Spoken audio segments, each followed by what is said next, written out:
Hello, and welcome to today's episode of The Daily Blend. I'm your host, AC, and we are joined in studio today by John Howe, author and behavioral economist. That is correct, AC. Yes, indeed. That sounds fancy, John. Yeah. Is it? Yeah, well, I think so. I think it's a great subject. So, one of the things I was thinking about that maybe you covered with Alex on an earlier show was retirement and savings and so forth. And I might just pick up on that a little bit. Absolutely. Because there's a huge retirement kind of drama or problem here in the U.S., and that is that I'm in the boomer generation, and the number of boomers who do not have sufficient resources for at least a comfortable retirement is significant.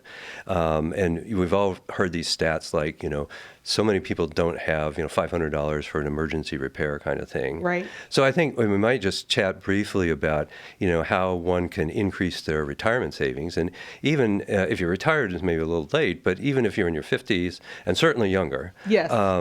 You can up things and make quite a difference through your retirement. Well, I'm listening. Okay. Well, I'm interested. Well, the first thing, and this is not particularly original, but it's surprisingly hard to do, is start early. Yes. And it's because of something called the magic of compound interest. Mm-hmm. So, financial balances grow exponentially, not linearly. Right. So if you start early, you've got time on your side, so to speak. Mm-hmm. As the Rolling Stones said that too, I think. They but anyway. did.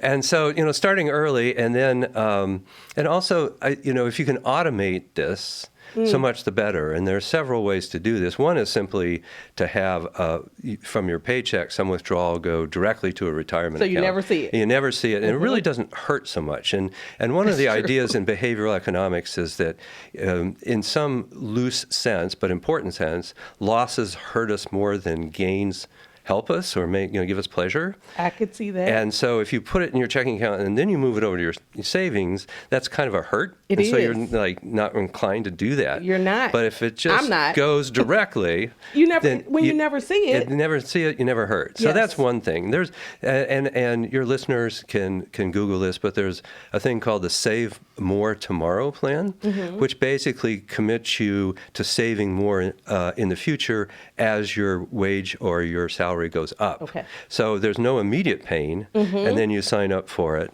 later, and kind of automate that sort of thing, right? Okay. So and then the other thing is that public commitments are actually quite effective. So if you say to your friends, I'm going to start saving a year from now, I'm going to have $1,000 in savings, just to pick a number, and then have your friends call you out on it if it doesn't.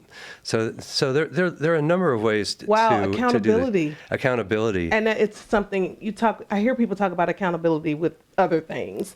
I'm going to lose, 10 pounds, or I'm going to read so many books in so long. And so I hear people talk about that, but I don't know if I've ever heard people talk about like a financial kind of accountability like that. Yeah, well, and there are websites where you can go, and again, if you just Google this general topic, where you can make a public commitment, and you can set it up for a financial penalty if you don't make it. Oh, wow. And then the idea here is you get to direct where that financial penalty go. Okay. And if you were to select a cause you really hated, you would be really motivated. No, Yeah, you'd be really motivated to save the money. To save the money, You're right? And then you say, right. I achieved my goals, so I don't have to pay this nefarious group that I really am not a fan of. Does that make sense? Yes, it makes perfect sense. Yeah. So, I would encourage people to start early.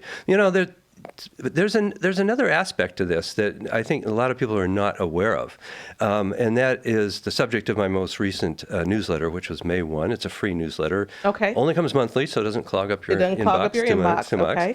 And people can find that, I want to make sure our listeners know, at johnhowe.substack.com. Exactly. They can sign up for that free newsletter. Yeah, just run the John Howe together, John with an H. Yeah. So there is a set of people, it's a smaller set of people who have undersaved, who have oversaved. Really? Yes. No, really. No, I don't know if I've ever heard somebody say, I saved too much for retirement. No, that's absolutely true. And, really? There's actually a really good book on this by a guy named Bill Perkins. It's called Die with Zero.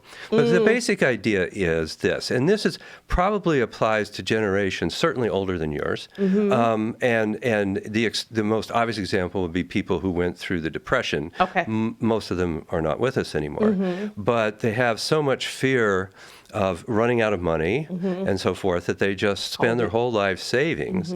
And then the problem is they get to the end where then they have a lot of money and they don't have the capacity to spend it. Maybe their health has caught up with them, or they're just aged generally. You know, it's like, oh, I really would have liked to have traveled and so forth. So there's a really challenge. There's no formulas here. Right. But there's a real challenge to saying, how much do I want to kind of enjoy the present versus the future? And the more explicitly we think about this, the better the decisions. We still make mistakes, but better think about it than not. You're and it's right. always tough because we don't know, you know, we get hit by the proverbial bus or something of that sort, right? The things you can't. But and the predict. other side of this, psychology is pretty clear. The psych research is that experiences tend to be much more gratifying in the long run than material goods, right? Yes. And so when I think about it, I'd like to travel, and so I think, you know, well, when I'm in my 80s, I might not be able to travel, Right. so I might want to travel now. Yes. You know, and so the idea is to try to think about the right consumption of experiences over your lifetime. And so I like to say, if the trouble with delayed gratification is that some people never get to the gratification. You know? I definitely and so, understand you know, that, and so yes. this may have happened maybe to your grandparents or your parents or something like that. And then they say, well, you know, I've got a great bequest, but I didn't really need to leave that much money to my kids. And geez, I could have gone on, you know, I could have gone on safari, or Alex and I were, you know, both been to Southeast Asia. Right. You know, so you've something gotten exotic. to enjoy some of the things in the present. And so your book, The Foolish Corner. Yes.